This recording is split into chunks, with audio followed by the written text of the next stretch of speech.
Salut les amis pêcheurs. Et si je vous disais que ce magnifique leurre, celui qui a rempli vos bourriches pendant des années, est probablement la raison pour laquelle vous rentrez bredouille aujourd'hui?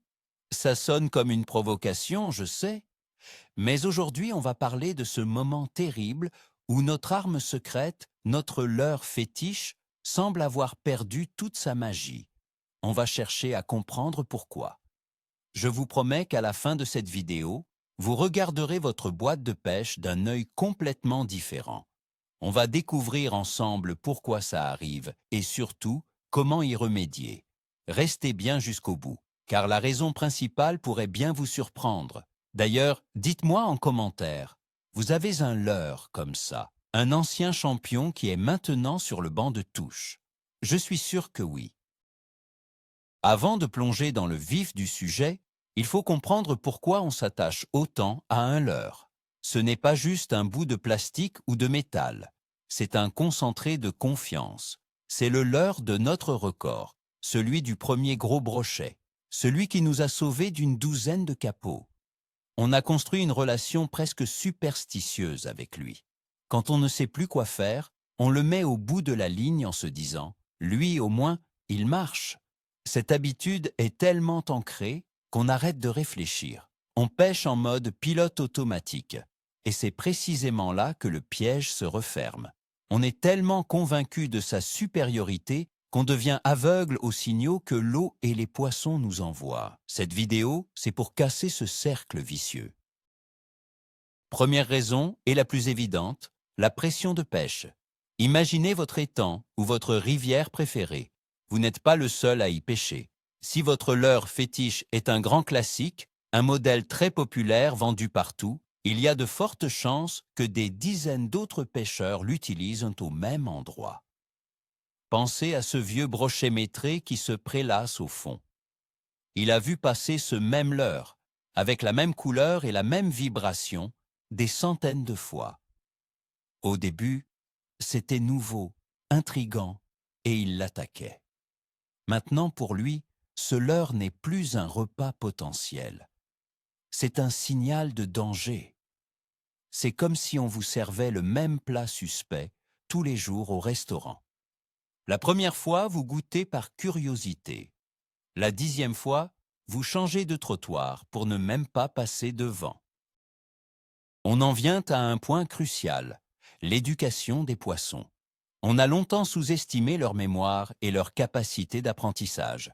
Des études et l'expérience de nombreux pêcheurs le prouvent. Un poisson qui a été piqué une fois par un certain type de leurre ou qui a vu un de ses congénères se faire prendre, va associer ce leurre à une mauvaise expérience.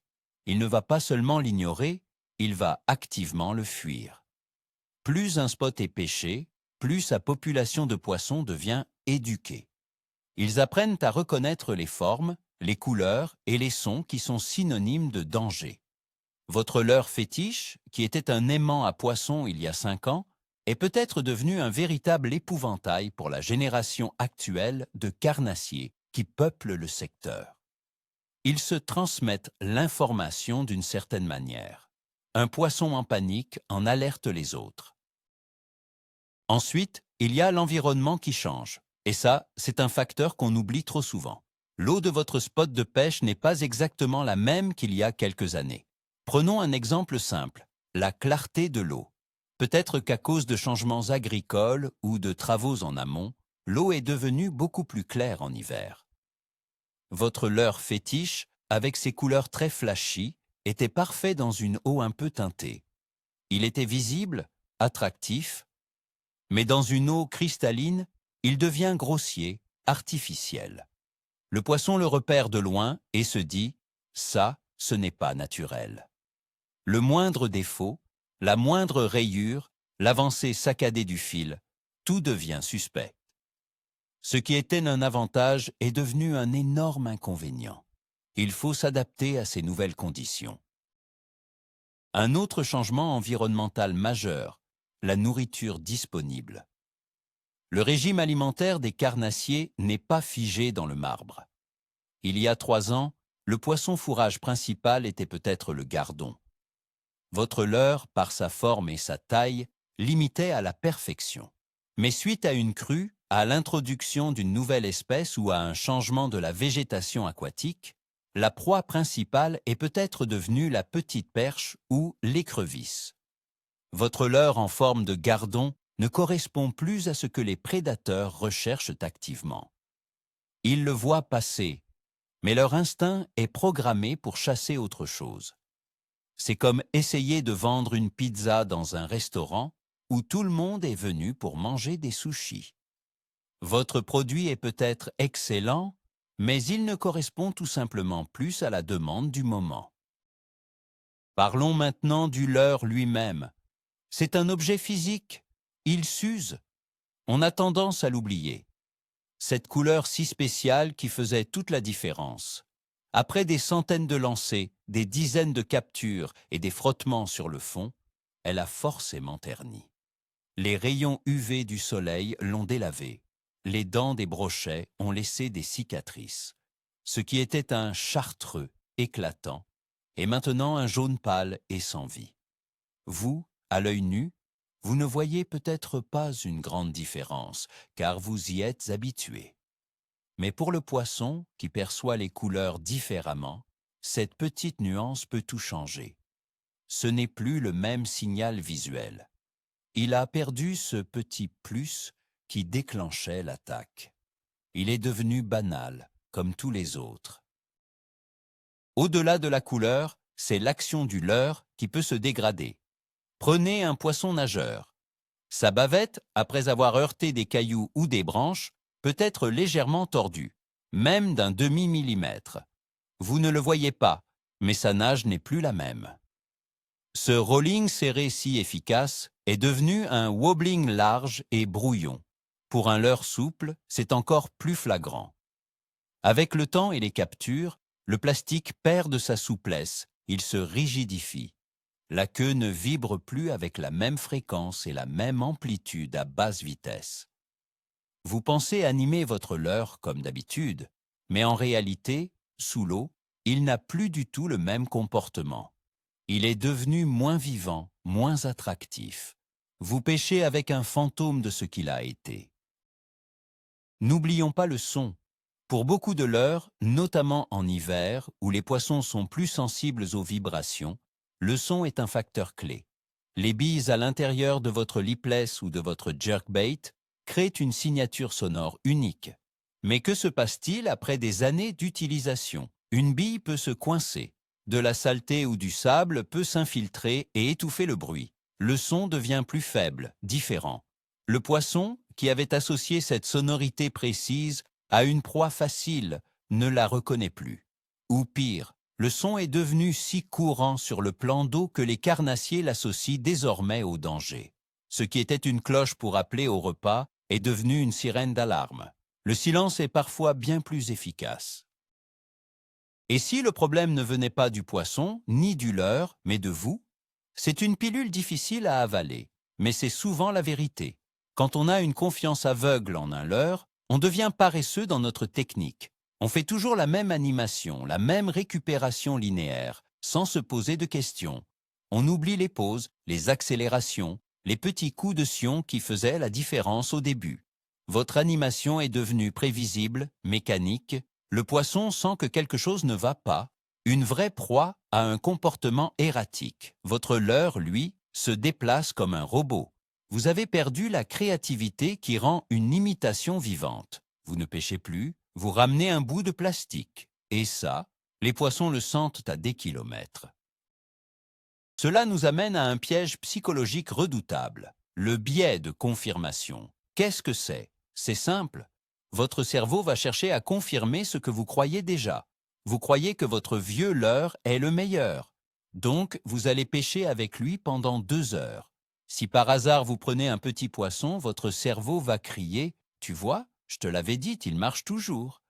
Mais il va complètement oublier les 10 sorties précédentes où vous n'avez rien pris avec. Il va ignorer le fait que si vous aviez essayé autre chose, vous auriez peut-être fait une pêche magnifique. On se souvient des succès et on occulte les échecs pour ne pas remettre en cause nos certitudes.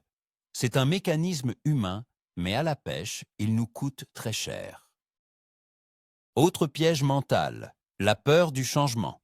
C'est le fameux « si ça ne marche pas avec celui-là, ça ne marchera avec rien d'autre ».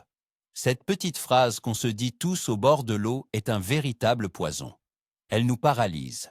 Elle nous empêche d'expérimenter, d'essayer ce nouveau leurre bizarre qui dort dans la boîte depuis 6 mois. On préfère insister avec une valeur sûre qui ne marche plus, plutôt que de prendre le risque d'essayer autre chose et de ne rien prendre non plus. On préfère un échec familier à une réussite incertaine. C'est une peur de l'inconnu qui nous cantonne dans nos vieilles habitudes et nous empêche de progresser en tant que pêcheurs. Il faut oser se tromper pour pouvoir réussir. Conséquence directe de tout ça, vous perdez un temps précieux. La pêche, surtout en hiver, se joue souvent sur des fenêtres d'activité très courtes, le fameux quart d'heure où les poissons se mettent à chasser. Si vous passez la première heure, souvent la meilleure, à insister avec votre leurre fétiche qui n'est plus adapté, vous ratez complètement le coche. Au moment où vous vous décidez enfin à changer, l'activité est déjà terminée. Vous auriez pu être au bon endroit, au bon moment, mais vous aviez le mauvais outil au bout de la ligne. Et vous rentrez en vous disant que les poissons n'étaient pas actifs aujourd'hui, alors qu'en réalité, ils l'étaient. Vous avez juste manqué le rendez-vous, obstiné par vos vieilles croyances. Puis vient le jeu des excuses. Quand notre leurre magique ne fonctionne pas, il est très rare qu'on l'accuse lui. Non. C'est forcément la faute d'autre chose. C'est la pression atmosphérique qui a chuté. C'est le vent qui a tourné. C'est la lune qui n'est pas bonne. C'est le voisin qui a fait trop de bruit en arrivant. On trouve des dizaines de raisons externes pour expliquer notre échec, car c'est plus confortable que d'admettre que notre stratégie, notre choix numéro 1, est tout simplement mauvais. Se remettre en question est difficile. Blâmer des éléments qu'on ne contrôle pas est facile.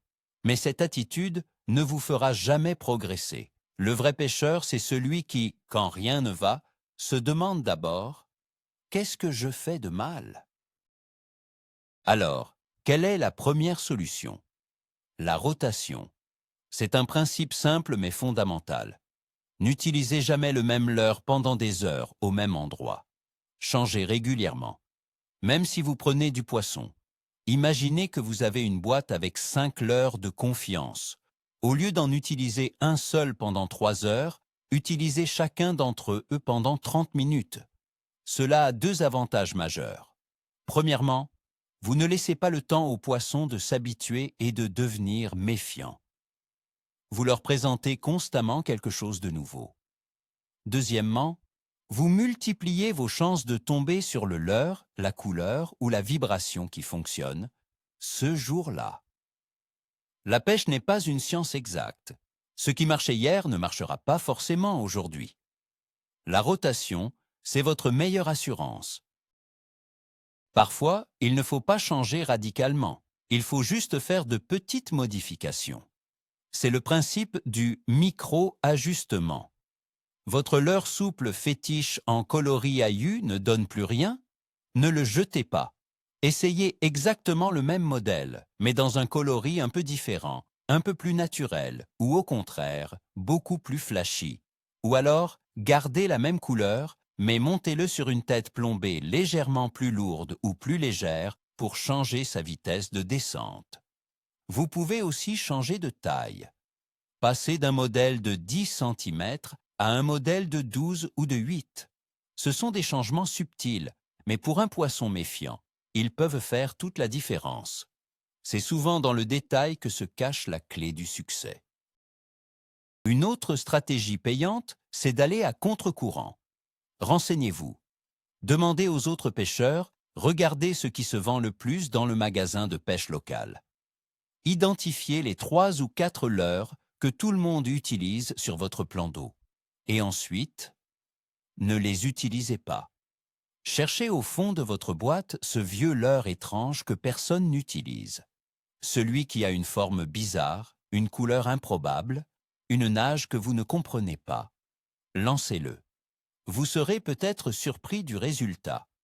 Pour des poissons éduqués qui ont tout vu, la nouveauté et l'originalité peuvent déclencher une attaque réflexe, par simple curiosité ou par agression. Alors que les classiques Tao sont ignorés, l'intrus, lui, se fait attaquer. Osez être différent de la masse. Pensez aussi à la saisonnalité inversée. On a tous des leurres d'hiver et des leurres d'été. Mais qui a décrété cette règle? Certainement pas les poissons. Parfois, la meilleure chose à faire est d'utiliser un leurre complètement hors saison. Par exemple, en plein cœur de l'hiver, quand tout le monde pêche lentement au fond avec des leurres souples, essayez un petit crankbait qui passe juste sous la surface. C'est tellement inattendu que ça peut provoquer une réaction violente d'un brochet posté juste en dessous. Inversement, en été, quand l'eau est chaude, une animation très lente au fond peut décider un poisson apathique. Casser les codes et les habitudes, c'est se donner une chance de surprendre le poisson. Et un poisson surpris est un poisson plus facile à capturer. Il est temps de parler de la boîte de retraite. C'est une vraie boîte, physique, que vous devriez avoir. Quand votre leurre fétiche ne donne vraiment plus rien, ne le jetez pas et ne vous acharnez pas avec. Faites-lui prendre sa retraite. Mettez-le dans cette boîte spéciale et ne l'utilisez plus sur ce plan d'eau pendant au moins une saison complète, voire 2. Laissez le temps aux poissons de l'oublier. Laissez une nouvelle génération de poissons arriver, une génération qui ne l'a jamais vu. Dans 1 an ou 2, quand vous le ressortirez, il aura peut-être retrouvé toute sa magie. Il sera redevenu une nouveauté. C'est une façon de gérer votre arsenal sur le long terme et de ne pas griller définitivement vos meilleurs atouts. Observez plus, lancez moins. C'est un conseil qui va à l'encontre de notre instinct de pêcheur, qui nous pousse à lancer encore et encore. Mais parfois, la solution est sous nos yeux. Avant même de choisir un leurre, prenez 5 minutes pour observer l'eau. Regardez la couleur de l'eau, le sens du vent, les zones d'ombre et de lumière. Essayez de repérer l'activité du poisson fourrage. Sont-ils en surface? Sont-ils regroupés près des herbiers? La réponse à la question « Quelle leurre utiliser ?» se trouve souvent dans ces observations. Si vous voyez de petites ablettes frétiller en surface, un petit jerkbait flottant sera peut-être plus judicieux que votre gros shad qui pêche au fond, même si c'est votre leurre de confiance. L'observation doit toujours précéder l'action. Apprenez à faire confiance à de nouveaux leurres. Pour casser la dépendance à votre ancien champion, vous devez construire une relation de confiance avec de nouveaux joueurs. Choisissez 1 ou 2 nouveaux leurres au début de la saison et forcez-vous à pêcher avec. Pas seulement 10 minutes. Pêchez avec eux pendant des sessions entières. Apprenez à les connaître. Apprenez comment ils réagissent à chaque coup de sion, à chaque vitesse de récupération. Le but est de prendre au moins un poisson avec chacun d'eux. Une fois que vous aurez pris un poisson avec un nouveau leurre, votre cerveau va l'enregistrer comme un outil efficace. Et petit à petit, votre confiance ne reposera plus sur un seul et unique leurre, mais sur une panoplie d'outils que vous maîtriserez parfaitement.